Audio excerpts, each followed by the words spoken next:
It started the day Evelyn Carter planted a lemon tree in her front yard, a decision that would ignite the ugliest war her cul-de-sac had ever seen. 8 seconds after her shovel hit the soil, a white Cadillac rolled to a halt at the curb.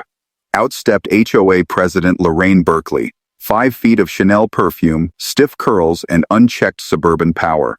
She didn't say hello. She pointed at the dirt like it was a crime scene. "That's a non-approved botanical installation," she declared. Evelyn blinked, still holding her shovel. "It's a lemon tree," she said. "For my husband. He loved lemons." Lorraine's reply was razor sharp. "We don't allow fruit trees. It attracts bees. Bees lead to lawsuits." Now you'd think that would be the end of it. A warning, maybe a fine. But Lorraine didn't operate on logic. She ran the HOA like it was her private kingdom, and anyone who defied her paid the price. Evelyn, still grieving her husband's recent passing, was about to find out just how far Lorraine would go to keep control. Within a week, Evelyn was cited for having non-uniform window treatments, improper grass blade length, and, no kidding, audibly humming past 9 p.m. The fines stacked like poker chips. $50 here, $200 there. A $1,000 landscaping violation for the lemon tree that now stood barely 2 feet tall. Evelyn appealed. She wrote letters, she even tried baking cookies for the board meeting, but the HOA board was Lorraine's choir, and they all sang the same tune. That's when Evelyn made a choice, a quiet, dangerous choice. She wouldn't just fight back, she'd dismantle everything Lorraine built, one rule at a time. And the first domino? A dusty, forgotten copy of the original neighborhood deed she found in her attic, one that hadn't been updated since 1972. What it revealed? A clause buried in legal jargon that no one in the modern HOA had bothered to read. No sue. Ingle board member may serve more than 2 consecutive terms. Lorraine had served for 9. Viewers, you may want to stick around for what happens next, because by the time Evelyn is done, the HOA won't just be broken. It'll be begging for mercy. Comment, "No king in the cul-de-sac" twice below if you've ever dreamed of flipping the HOA table like Evelyn. The next HOA meeting was held in the clubhouse. A beige, soulless box with folding chairs, stale coffee, and power plays disguised as community stewardship. Evelyn showed up early, not to speak, not to argue, but to observe. She had the deed in her purse and something sharper in her eyes. Purpose. Lorraine entered fashionably late, flanked by her 2 enforcers, Barry, who still wore his Vietnam vet hat like armor, and Jill, who once fined a family $500 for having a trampoline that looked too joyful. They were the Cerberus of suburbia, and they sat at the front like royals addressing peasants. When the meeting opened to member comments, Evelyn stood, calm, polite, deadly. According to the original 1972 deed restrictions, Article 4, Section 3, she said, holding up a laminated page, no board member may serve more than 2 consecutive terms. Lorraine has served 9. The silence cracked like glass. A few gasps, one nervous cough. Jill fumbled with the bylaws binder, flipping pages like she was searching for a fire extinguisher. Lorraine didn't blink. "That clause is obsolete," she said, chin high. "We updated the bylaws in 2008. Evelyn's smile was colder than a foreclosure notice. The 2008 amendment wasn't filed with the county clerk, which means it's legally void. The original deed still governs board eligibility. Now here's where it gets juicy. Most people would have waited to be politely escorted out, not Evelyn. She had already contacted the county registrar and a retired zoning attorney who lives at 2 streets over, a man who'd been dying for a chance to sue the HOA after they forced him to repaint his Victorian porch acceptable beige. Within 48 hours, Evelyn had filed a formal petition for Lorraine's removal, citing illegitimate authority and willful governance under expired provisions. The news spread like wildfire, or like free Wi-Fi at a neighborhood BBQ. Screenshots of the deed, videos of the meeting, and Evelyn's calm takedown hit the local Facebook group, Cedar Creek Complains. Neighbors who once whispered their frustrations now DM'd her full-on war stories, fines for garden gnomes, threats over Christmas lights. One woman claimed she was fined for letting her toddler draw chalk art on her driveway. And Evelyn? She wasn't scared. She was on fire. Because here's the thing about tyrants. They always think they're untouchable, until a widow with a lemon tree and a printer reminds them who actually owns the land. Lorraine wasn't used to being challenged, let alone outmaneuvered, and definitely not by Evelyn Carter, a retired elementary school librarian with orthopedic shoes and a quiet smile. But the petition was real, the bylaw violation undeniable, and the HOA was now caught in a civil war, one that had nothing to do with fences and everything to do with power. Lorraine called an emergency board session the next morning. No public comments, no transparency, just whispered panic and strategic denial. But Evelyn had already anticipated this. She didn't show up to that meeting, her lawyer did, and he didn't come alone. With him were 3 more neighbors, all former professionals, a zoning official, a contracts attorney, and, most terrifying of all, a CPA with a vendetta. Apparently, Lorraine had been quietly reallocating HOA funds for years. $7,200 for neighborhood beautification that mysteriously matched the cost of her patio redesign. $3,000 for security lighting that appeared to consist of motion lights pointed directly at her own driveway. By the end of the week, Evelyn's We the Residents campaign had over 40 signatures, enough to trigger a formal vote of no confidence in the HOA leadership, a clause Lorraine had forgotten even existed. Flyers appeared overnight in every mailbox titled, "You pay the fees, you deserve the truth," and underneath a photo of Lorraine's newly remodeled backyard, with HOA funds cited next to the invoice. People weren't just outraged, they were energized. For the first time in years, neighbors were talking to each other. Meetings spilled onto front lawns. Retired couples were trading legal advice with single moms and ex-military dads who suddenly remembered they had rights. Lorraine, backed into a corner, launched her counterstrike. She hired a PR firm. She mailed glossy pamphlets showing her holding puppies and talking about community legacy. She even accused Evelyn of harboring personal grief as political motive, which backfired spectacularly when neighbors learned that Evelyn's late husband, a decorated fire chief, built the very clubhouse she was being attacked in. The final straw, Lorraine tried to bulldoze the lemon tree, hired a contractor under the cover of night to restore landscape conformity. But Evelyn had installed a $12 trail camera in her garden, and the footage of a hired hand yanking a sapling while muttering, "This is dumb," made its way straight to local news.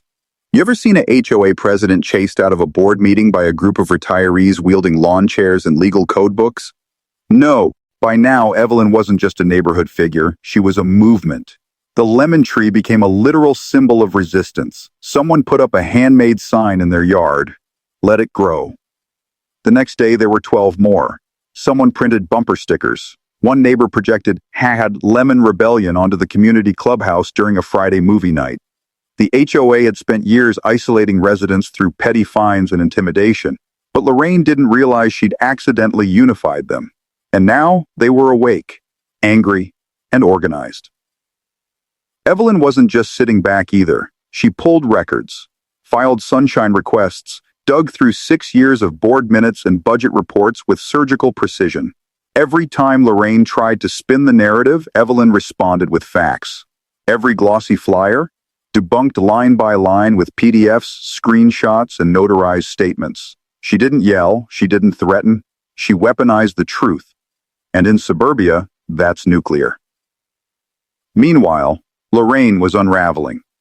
At the next HOA meeting, packed wall-to-wall with residents, she tried to shout Evelyn down, claimed she was the victim of a coordinated smear campaign by people who don't understand what it takes to manage a neighborhood. But it was too late. The room had flipped. A man in the back stood up. "You fined me $150 because my fence slats were emotionally unbalanced." Laughter erupted. A mother stepped forward with a binder of fines she'd received for her kid's sidewalk chalk. A veteran in a mobility scooter calmly asked why Lorraine had banned solar panels when state law protected them. And Evelyn? She stood quietly as the crowd did what they needed to do. When the motion for vote came, the tally wasn't even close, 86-3. Lorraine was out, removed not just from the board she saw, but permanently barred from running again under the very clause she tried to ignore. She stormed out, red-faced and trembling, muttering legal threats that no one took seriously anymore. But Evelyn wasn't done. In her soft, steady voice, she requested a second motion to dissolve the HOA entirely. You could hear a pin drop. It passed, 62-27. No more weaponized yard regulations, no more secret board sessions, no more rulers in the rose garden, just neighbors, talking again, sharing tools. watching out for each other instead of spying on each other. And as for Evelyn, she went home, poured herself a glass of sweet tea, and sat beside that lemon tree in the golden dusk. A quiet revolutionary who took down a suburban tyrant with a shovel, a signature, and the truth. Lorraine didn't disappear quietly. No, tyrants never do. 3 days after her removal, a black SUV circled the neighborhood 3 times, same model, same vanity plates, Queen HOA. Her return wasn't a mystery, it was a warning. Evelyn spotted it from her porch and didn't flinch, because what Lorraine didn't understand was that power you abuse is power you lose, and Evelyn had already won over the neighborhood. Still, the shadows were shifting. Lorraine had money, connections, and spite, and that cocktail never just disappears. The first strike was subtle. A sudden letter from the city claiming Evelyn's mailbox was improperly placed. Then a noise complaint filed against the Johnsons next door for laughing too loudly during game night. When the Thompsons painted their garage door sky blue, a color everyone loved, an anonymous complaint flagged it as a visual pollutant. But it was the anonymous letter sent to the local newspaper that raised eyebrows. It painted Evelyn as a vindictive widow drunk on power, and claimed she'd staged the entire HOA coup as revenge for past slights. It even implied she had falsified financial records, a claim so easily disproven it was almost laughable. Almost. Evelyn wasn't shocked. She was disappointed. She'd hoped Lorraine would just move on. But this was a campaign. A quiet war launched from the country club cocktail hours and private Facebook groups where Lorraine still held court among the bitter and bored. But Evelyn wasn't alone anymore. The same neighbors who once feared HOA retaliation now stood up. The Johnsons filed a harassment claim with the city. The Thompsons crowdfunded legal fees to protect against future zoning abuse. And that quiet zoning attorney who helped Evelyn, he filed a motion of intent, notifying City Council that any further anonymous complaints tied to Lorraine Berkeley would be treated as targeted harassment under the new Municipal Civility Act. And Evelyn, she stayed calm, steady, strategic. She started a new nonprofit, the Cul-de-Sac Defense Fund. Free legal resources, workshops on homeowner rights, even a monthly newsletter called The Lemon Leaf filled with HOA horror stories from around the country and how regular folks fought back. Lorraine had power, Evelyn had a movement. And here's the dangerous truth about movements. Once they start growing, they don't stop. Not for pamphlets, SUVs, or whisper campaigns. Still want more? Lorraine's final play was the kind of move only a person drunk on lost power could imagine. It wasn't a lawsuit. It wasn't even about the neighborhood anymore. It was about humiliation. Public, total, irreversible. She filed a formal defamation claim against Evelyn Carter in small claims court demanding $15,000 for emotional distress, reputational damage, and unlawful disruption of neighborhood governance. Her argument that Evelyn's petition, her grassroots campaign, and the HOA's dissolution had caused Lorraine irreparable harm to her social standing. Yes, social standing. In a cul-de-sac with 42 houses, a broken bench swing, and a feral cat named Meatloaf. The community was stunned. Evelyn, unmoved. The hearing was scheduled 2 weeks later. Lorraine Ars, rived in a pearl-white pantsuit, flanked by a lawyer who clearly regretted his retainer. Evelyn walked in alone, cardigan pressed, papers stacked, eyes focused. The judge, a stern woman in her 60s with no patience for theatrics, asked Lorraine to state her case. Lorraine launched into a monologue that sounded more like a PTA meltdown than a legal argument. "She poisoned the minds of my neighbors," she shrieked. "I was a pillar of that community, a pillar!" The judge blinked. "Ma'am, do you have any evidence of wrongdoing?" Lorraine waved her manicured hand. "She led a mob." Evelyn stood calmly. "I followed the bylaws, the original ones, not the ones she never filed." The judge nodded. "You have documentation?" Evelyn placed a binder on the table. Original deed restrictions, county filings, letters from residents, email chains, video footage of unauthorized tree removal. And then came the turning point. Evelyn pulled out a single yellow envelope. Inside, a letter signed by 10 former HOA members, some dating back nearly 2 decades. It outlined Lorraine's pattern of rule-breaking, intimidation, and unilateral decision-making. The judge read in silence, then looked up. Miss Berkeley, consider this your warning shot. You're not just out of line, you're out of touch. Case dismissed. Lorraine exploded. This is a travesty. I built that community. No, the judge said. You built a fiefdom. And someone finally tore it down. When Evelyn walked out of the courthouse, the entire cul-de-sac was waiting. They weren't cheering, they were saluting, with tiny potted lemon trees in their hands. One neighbor even wore a t-shirt that read, "No king in the cul-de-sac." It wasn't just justice, it was reclamation. Lorraine's final play was the kind of move only a person drunk on lost power could imagine. It wasn't a lawsuit. It wasn't even about the neighborhood anymore. It was about humiliation. Public, total, irreversible. She filed a formal defamation claim against Evelyn Carter in small claims court, demanding $15,000 for emotional distress, reputational damage, and unlawful disruption of neighborhood governance. Her argument? That Evelyn's petition, her grassroots campaign, and the HOA's dissolution had caused Lorraine irreparable harm to her social standing. Yes, social standing, in a cul-de-sac with 42 houses, a broken bench swing, and a feral cat named Meatloaf. The community was stunned. Evelyn? Unmoved. The hearing was scheduled 2 weeks later. Lorraine arrived in a pearl-white pantsuit, flanked by a lawyer who clearly regretted his retainer. Evelyn walked in alone, cardigan pressed, papers stacked, eyes focused. The judge, a stern woman in her 60s with no patience for theatrics, asked Lorraine to state her case. Lorraine launched into a monologue that sounded more like a PTA meltdown than a legal argument. "She poisoned the minds of my neighbors," she shrieked. "I was a pillar of that community, a pillar!" The judge blinked. "Ma'am, do you have any evidence of wrongdoing?" Lorraine waved her manicured hand. "She led a mob." Evelyn stood calmly. "I followed the bylaws, the original ones, not the ones she never filed." The judge nodded. "You have documentation?" Evelyn placed a binder on the table. Original deed restrictions, county filings, letters from residents, email chains, video footage of unauthorized tree removal. And then came the turning point. Evelyn pulled out a single yellow envelope. Inside? A letter signed by 10 former HOA members, some dating back nearly 2 decades. It outlined Lorraine's pattern of rule-breaking, intimidation, and unilateral decision-making. The judge read in silence, then looked up. "Miss Berkeley, consider this your warning shot. You're not just out of line, but you're out of touch. Case dismissed." Lorraine exploded. "This is a travesty. I built that community." "No," the judge said. "You built a fiefdom, and someone finally tore it down." When Evelyn walked out of the courthouse, the entire cul-de-sac was waiting. They weren't cheering. They were saluting, with tiny potted lemon trees in their hands. One neighbor even wore a t-shirt that read, "No king in the cul-de-sac." It wasn't just justice. It was reclamation. It started with a photo. Evelyn, standing outside the courthouse, holding a small lemon tree in one hand and her court papers in the other. Her soft smile, the sunlight brushing her silver-streaked hair, the subtle fierceness in her posture. It was quiet, defiant victory captured in a single frame.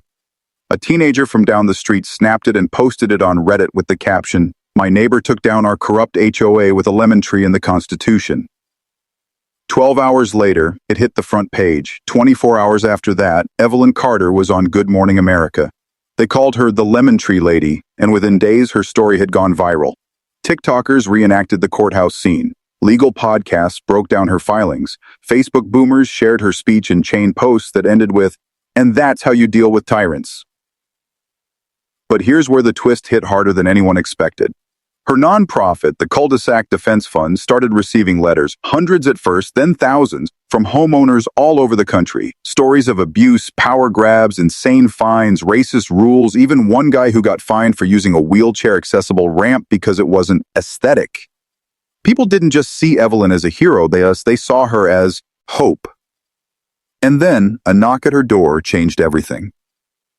It was a congressional aide, young, nervous. He handed Evelyn an envelope from a junior senator in her state, thanking her for inspiring a new wave of property rights advocacy and inviting her to testify at a legislative hearing on HOA abuse reform. Evelyn laughed, not out of disbelief, but out of purpose. "I didn't mean to become a symbol," she told him. "I just wanted to grow a tree." But she said yes. The hearing room was packed. Cameras everywhere. Opposing attorneys from HOA lobbies whispered furiously as Evelyn stepped to the microphone. She didn't give a political speech. She didn't grandstand. She told the story. Straight, human, real. I was fined for a lemon tree. Then I was silenced for asking questions, but I found an old law that said no one is above accountability, not even in a neighborhood with speed bumps and block parties. The room fell silent. And when she was done, they stood. Not for drama, not for politics, for courage. The hearing sparked something bigger than even Evelyn imagined. Within weeks, clips of her testimony flooded every corner of the internet. The lemon tree lady became shorthand for something larger than suburban drama. She represented resistance to quiet corruption, to small-time tyrants hiding behind bylaws and fake smiles. 3 months later, the state legislature passed the Community Fairness Act, a bill inspired directly by Evelyn's story. It required all HOA boards to record public meetings, disclose spending online, and, most importantly, capped HOA fines at $50 per violation unless reviewed by an independent mediator. Evelyn's name was mentioned in the signing ceremony. She wasn't there. She was busy planting trees, real ones, in the community garden she helped build after the HOA dissolved. But Lorraine? She was watching. Oh, she was watching everything. Still bitter, still convinced she'd been wronged, Lorraine tried to revive her influence in a neighboring community by running for board president under a new name, Laura B. Klein. But karma, my friend, has a search bar. A local high schooler, suspicious of the perfectly worded flyers promising orderly neighborhoods and strong property values, Googled her. In minutes, he found articles, footage, Reddit threads. The name may have changed, but the face hadn't. He posted, "Y'all, HOA Karen tried to reboot herself 2 towns over, spread the word." And the word spread like brush fire in a drought. Within days, Lorraine was dropped from the ballot. The neighborhood issued a public letter banning her from attending board meetings without a formal invite. Someone even started a parody Instagram account, @QueenOfNothing, which photoshopped her face onto every villain from Game of Thrones to Desperate Housewives. But the final blow came quietly. Evelyn, ever graceful, mailed Lorraine a lemon tree sapling. No note, no gloating, just the tree. Weeks later, the tree showed up on Lorraine's curb, uprooted, wilted, and dumped like trash. A neighbor took a photo. Evelyn saw it, and she smiled. Not because she'd won, but because Lorraine hadn't learned. You see, Evelyn never needed to rub it in. Her revenge wasn't petty. Her revenge was peace. So here's the part nobody tells you about suburban warfare. The real victory isn't in the courtroom, the clapbacks, or even the new laws. The real win is when you sleep in peace, knowing your home is no longer ruled by fear disguised as order. That's what Evelyn Carter earned. Not just for herself, but for every single person who's ever checked their mailbox with a knot in their stomach. For every dad fined for a little tyke slide. For every grandma cited because her sunflowers were too expressive. For every single resident who got a $200 penalty because their trash bins were visible 10 minutes before pickup. Evelyn didn't burn bridges. She built one, from silence to solidarity. And today, the cul-de-sac is different. Neighbors know each other now. The Johnsons host BBQs without worrying about Lorraine's drone taking aesthetic violations photos. The Thompsons repainted their door again, this time hot pink. A community garden thrives where the HOA clubhouse used to be, full of mint, tomatoes, and yes, lemons. Evelyn doesn't run anything. She doesn't want to. She just shows up every Saturday, bringing cuttings to trade, a folding chair, and a plate of lemon bars. She taught us that you don't need a title to lead. You just need a spine, a binder, and a reason. And for those of you watching, maybe you've been the Evelyn in your own story. Or maybe you're still stuck under a mini tyrant with a laminated rulebook and a Napoleon complex. Maybe you've told yourself to just let it go, to not make waves. But hear this. No king in the cul-de-sac. Write it in the comments, twice, if you're done being ruled by fear and ready to stand up for fairness, community, and your right to exist without HOA tyranny breathing down your neck. No king in the cul-de-sac. No king in the cul-de-sac. Because this isn't just Evelyn's story, it's ours. And somewhere out there, another quiet neighbor is being underestimated, just like Evelyn was. But the lemon tree will grow again. And next time, the tyrants won't even see it coming. Not until the roots are too deep and the fruit is too sweet to stop. Now hit that subscribe button because the next rebellion might be on your street.